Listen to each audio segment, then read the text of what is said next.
ओम श्री गणेशाय नमः। जय करवा माता की। आज हम आप लोगों के साथ शेयर करने जा रहे हैं दूसरी कथा। पहले की कथा अगर आप लोग नहीं देखे हैं तो आप लोग देख लीजिएगा। थाउट और पूजा टाइम प्लेलिस्ट में है, उसमें आपको दोनों कथा दिख जाएगा। और मेरे चैनल पे न्यू है तो लाइक, सब्सक्राइब और शेयर कर लीजिएगा और बेल आइकन को प्रेस कर लीजिएगा ताकि नोटिफिकेशन सबसे पहले आए जब भी मैं वीडियो लेके आऊँ। तो चलिए शुरू करते हैं कथा। प्राचीन काल में किसी गांव में एक साहूकार रहता था और उनके 7 बेटे और 1 बेटी थी और 7 भाभियां। सातों भाई बहन को बहुत प्यार करते थे। एक दिन की बात है जब उनके सातों भाई व्यापार से घर वापस आए और रात को खाने के लिए बैठे तो अपनी बहन से कहा, आओ बहन खाना खा लो। जब भी वो पहले खाना खाते थे तो अपने बहन को पहले खाना खिलाते थे। तो उस दिन उसने करवा चौथ का व्रत रखा था। फिर उसकी बहन बोली, नहीं भाई आप लोग खा लो, मेरा आज निर्जला व्रत है। जब तक चांद नहीं देखूंगी तब तक खाना नहीं खाऊंगी। फिर उसके सारे भाई खाना खाने लगे और छोटे भाई को उसकी बहन की व्याकुलता नहीं देखी गई। तो उसने बहन से कहा, बहन चलो आओ, चांद निकल गया है। उसने दूर पीपल के पौधे पर दिया लगाकर चालनी उसके सामने रख कर बोला, चांद निकल गया। जैसा कि लग रहा था चौथ का चांद निकल आया है। फिर उसकी बहन अपनी भाभियों से कही, चलो भाभी चांद निकल आया है, पूजा करते हैं। फिर उसकी भाभी बोली, नहीं बाईसा, आपके लिए चांद ये निकला है, मेरे लिए नहीं। फिर वह चली गई छत पर सीढ़ी पर चढ़ करके चांद की पूजा करने के लिए।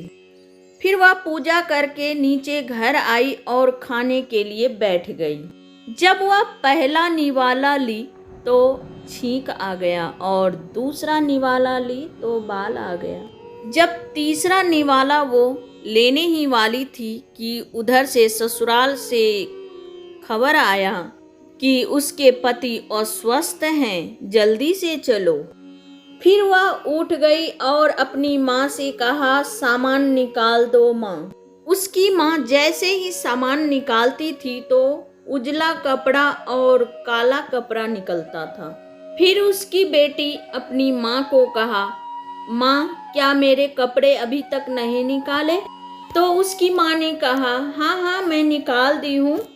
और उसकी माँ ने कहा, सुनो बेटी, आज रास्ते में जो भी कोई मिले उनको पैर छूकर प्रणाम करना और जो तुमको बोले सदा सुहागन रहो उसे गांठ बांध लेना आंचल में। फिर उसकी बेटी चली गई ससुराल और जाने लगी। रास्ते में एक आदमी मिला और एक औरत। तो उसने दोनों को पैर छू करके प्रणाम किया। तो उसने कहा, सदा खुश रहो बेटी, और जो भी मिलते थे उन्हें प्रणाम करते थे। फिर वह अपने ससुराल पहुंच गई। ससुराल पहुंचते ही उसने देखा उनकी ननंद बाईसा बाहर खेल रही थी। फिर अपनी ननंद बाईसा के पैर छू करके प्रणाम किया और उनकी ननंद बाईसा बोली, सदा सुहागन रहो। फिर उसने अपने पल्लू में गांठ बांध कर ले ली और घर के अंदर गई और उसने देखा जो उनके पति का शव पड़ा हुआ था और वो जोर जोर से विलाप करने लगी और बोली, मेरे पति को कोई मेरे से दूर नहीं करेगा। गांव के लोग सबको लेके जाने लगे तो बोली, नहीं जाने दूंगी मैं मेरे पति को। फिर उनकी सास ने कहा, पति को तो खा गई, अब हमें खा जाओगी? फिर उसने कहा, मैं भी चलूंगी साथ में। तो फिर गांव के लोग बोले, ठीक है चलो साथ में। फिर वह चली गई शमशान घाट और गांव के लोग को नहीं जलाने के लिए दे रही थी सबको। फिर गांव के लोग वहीं पे उनका एक झोपड़ी बना दिए और सब के साथ उन्हें वहीं छोड़ दिए और वह अपने पति को उस झोपड़ी में लेकर चली गई और 1 साल तक उनको अपने साथ रखी।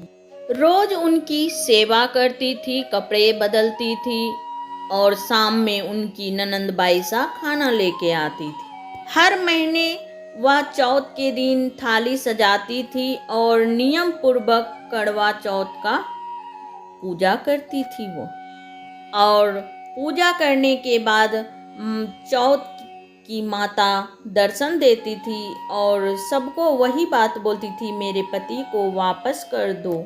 ऐसा लगातार चलता रहा। इसी तरह से वह हर महीने पूजा करती थी और चौथ माता से कहती थी, मेरे पति को वापस कर दो। और इसी तरह पूजा करके नियम पूर्वक वह रोज हर महीने पूजा करती थी। फिर माता लक्ष्मी बोली, मेरे बस में नहीं है यह, तुमने अधूरा पूजा किया था इसलिए ये हाल है।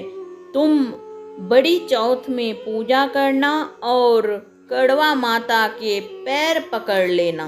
जब तक तुम्हें तुम्हारा पति वापस न दे दे तब तक पैर मत छोड़ना। फिर बड़ी चौथ आया और उसी तरह थाली सजाई और बड़ी चौथ का पूजा की, चांद देखकर अर्घ दी और माता फिर कड़वा माता दर्शन दी। फिर उसने वैसा ही की और माता का पैर पकड़ ली और बोली, जब तक आप मेरे पति को वापस नहीं करती मैं तब तक आपके पैर नहीं छोड़ूंगी। फिर माता बोली, तुम तो बड़ी भूखर हो, जाओ खाना खा लो। उसने कहा, माता मुझसे भूल हो गई, मुझे कुछ भी नहीं पता था। और माता लक्ष्मी बताई सारी बातें और फिर वह बोली, माता मुझे क्षमा कर दो। फिर माता लक्ष्मी उसे वरदान दी दीर्घायु उनके पति को होने का और उनके पति जीवित हो गए। फिर दूसरे दिन उनकी ननंद बाईसा रोज की तरह खाना लेकर आई और उसने वहां देखा महल बन गया। फिर वह अंदर गई महल के अंदर और बोली, भाभी सा ये क्या है? फिर भाभी सा बोली, ननंद बाईसा आपके भाई जीवित हो गए हैं, आप जाओ और ढोल बाजे के साथ माताजी और पिताजी के साथ आओ। फिर वह माँ के पास गई और अपनी माँ से कहा, माँ भाई जीवित हो गया है। उसकी माँ ने कहा, भाभी के साथ तुम भी पागल हो गई हो। फिर उसकी बेटी बोली, नहीं माँ मैं सच बोल रही हूँ, और बोली है ढोल बाजे के साथ आओ। फिर उसकी सास और ससुर ढोल बाजे के साथ घर पहुँचे और उसने अपनी बहू से गुस्से में कहा, ये सब क्या है बहू? और वह अपने माताजी का पैर छूने लगी और बोली, आपका पुत्र जीवित हो गया माताजी। फिर उसकी सास अपनी बहू के पैर छूने लगे और बोले, बेटी तुम्हारी वजह से आज मेरा पुत्र जीवित हो गया है, तुम्हारे पति धर्म के वजह से आज मेरा पुत्र जीवित है।